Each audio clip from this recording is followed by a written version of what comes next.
Hello दोस्तों, कैसे हैं। हमें उम्मीद है कि आप सभी लोग ठीक होंगे। आज हम आपको नर्वस सिस्टम के बारे में बताएंगे, उसका क्लासिफिकेशन बताएंगे। ये मुख्यतः सब्जेक्ट आपका ह्यूमन एनाटॉमी और फिजियोलॉजी है, जो कि डी फॉर्म फर्स्ट ईयर के लिए अवेलेबल है। सबसे पहले देखते हैं हम नर्वस सिस्टम में। सबसे पहले ब्रेन का पार्ट देखते हैं, क्या होता है ब्रेन। ब्रेन मुख्यतः हमारी जो नर्वस सिस्टम का मेन पार्ट होता है। इसमें मुख्यतः कितने लोब होते हैं? 4 लोब होते हैं। Frontal lobe, temporal lobe, occipital lobe और पेराइटल लोब। अब देखते हैं हम इंट्रोडक्शन मीन्स क्या होता है nervous system. Nervous system is a highly advanced network of specialised cell called the neuron. Nervous system एक ऐसा सिस्टम है जिसके माध्यम या हाईली मीन्स इसमें बहुत ही कॉम्प्लेक्स मैट्री न्यूरॉन के माध्यम से एक जाल बना होता है, जो कि हमारी बॉडी की एक्टिविटी को कंट्रोल करता है with the help of million of neuron. यह मुख्यतः लाखों न्यूरॉन से मिलकर बना होता है। Neuron system coordinate the body function and transmit single between the different body part, जो कि न्यूरॉन के माध्यम से हमारी जो बॉडी की जो एक्टिविटी होती है उसको कंट्रोल करता है, और इसमें इम्पल्स का जनरेशन के माध्यम से हमारे बॉडी में होने वाली फंक्शन को कंट्रोल करता है, एवं बॉडी के जो डिफरेंस पार्ट हैं वो क्या क्या कर रहे हैं उसको भी ये मैनेज करता है। The nervous system is the major controlling regulatory and communicating system in the body. जो नर्वस सिस्टम होता है मुख्यतः मेन कंट्रोल मीन्स कंट्रोल करता है, रेगुलेट मतलब रेगुलेट करता है, एंड कम्युनिकेटिंग सिस्टम यह मुख्यतः हमारी संप्रेषण या बात करने की कैपेसिटी को या बात करने की कम्युनिकेबल स्किल को भी ब्रेन ही हमारे बॉडी में कंट्रोल करता है। उसका देखते हैं हम। अगला क्या है? It is the centre of the mental activity. यह मुख्यतः सेंटर, यह एक केंद्र बिंदु होता है जो कि मेंटल आपके दिमाग की एक्टिविटी को कंट्रोल करता है, including the thought, learning and memory. यह मुख्यतः हमारी जो याद करने की कैपेसिटी होता है उसको भी ये कंट्रोल करता है। Together the endocrine system Together, the endocrine system, the neuron system is responsible for regulating the maintaining the homeostasis। Endocrine system से माध्यम से हो करके हमारी न्यूरॉन सिस्टम जो बनाते हैं और डिफरेंट टाइप के हार्मोन्स को सिक्रेट करके हमारी बॉडी की एक्टिविटी को रेगुलेट करते हैं।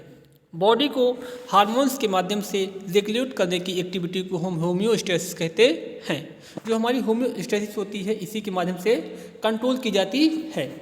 The neuron system is a composed of the organ principally the brain, spinal cord and neuron and ganglia।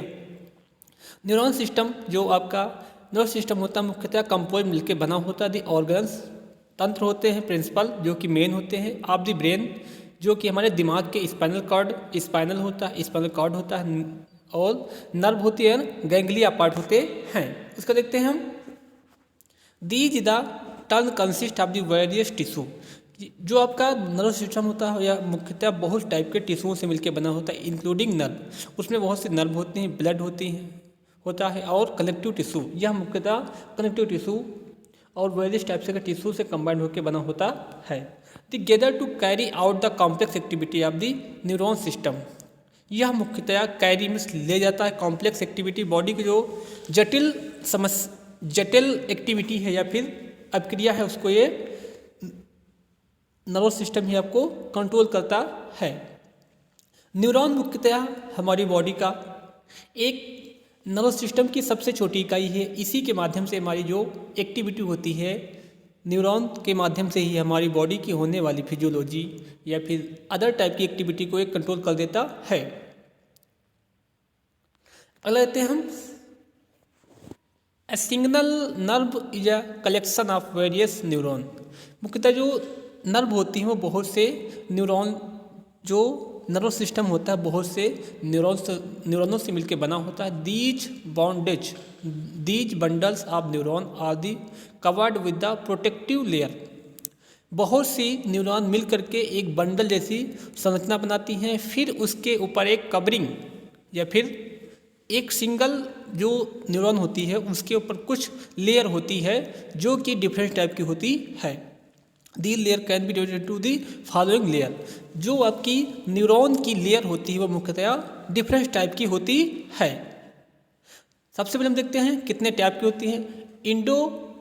Indo न्यूरियम क्या होता है? Indo न्यूरियम it is the surrounded each individual neuron. यह मुख्यतः ईच मतलब प्रत्येक जो न्यूरॉन होती है उसको सराउंडिंग मतलब उसके चारों ओर घेरी रहती है। It is the dedicated tissue.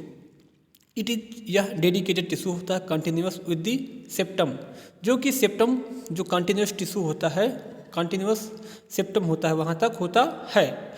Second आता है पेरीन्यूयम।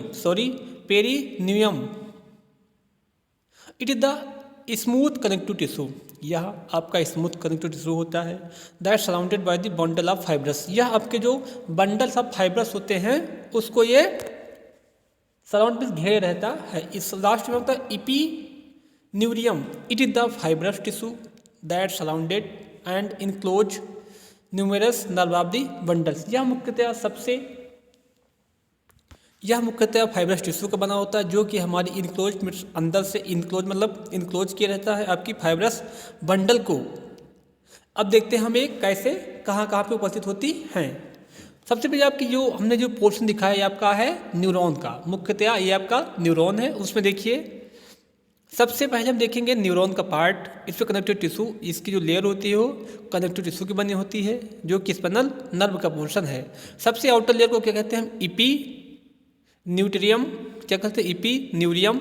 उसके जस्ट उसके नीचे का कुछ पोर्शन जहाँ पर लिक्विड संरचना उपस्थित होती है इसे हम पेरीन्यूरियम कहते हैं। फिर सबसे इनर साइड में जो कि आपकी इनर साइड में इनक्लोज मीन्स अंदर की ओर ढकी हुई होती है जिसे हम कहते हैं इंडोकार्डियम फेसिकल। उसके ऊपर जो सराउंडिंग होती है उसे फेसिकल कहते हैं। Artery and vein within the पेरीन्यूट्रियम।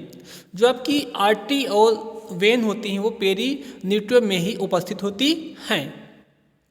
उसके बाद स्वैन सेल्स होती है। और फिर मैलेटेड एक्सॉन जो आपकी इम्पल्स का इसी में से ट्रांसमिशन होता रहता है।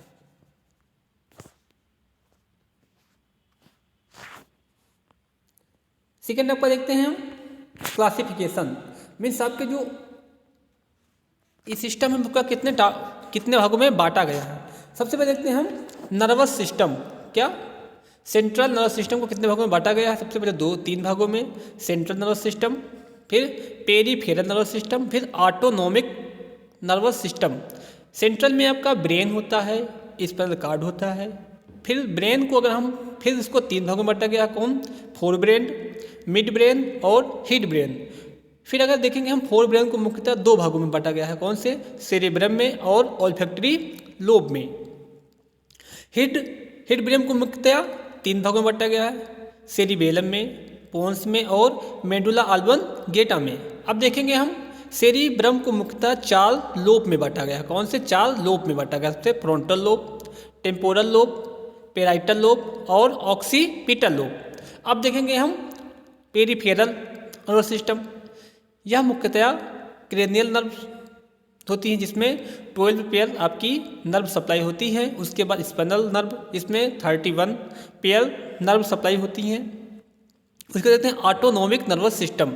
यह मुख्यतया ऑटोनोमिक मीन्स स्वयं का नर्वस सिस्टम होता है जो कि सिंपैथेटिक नर्वस सिस्टम और पैरासिम्पैथेटिक नर्वस सिस्टम का रूप ले लेता है।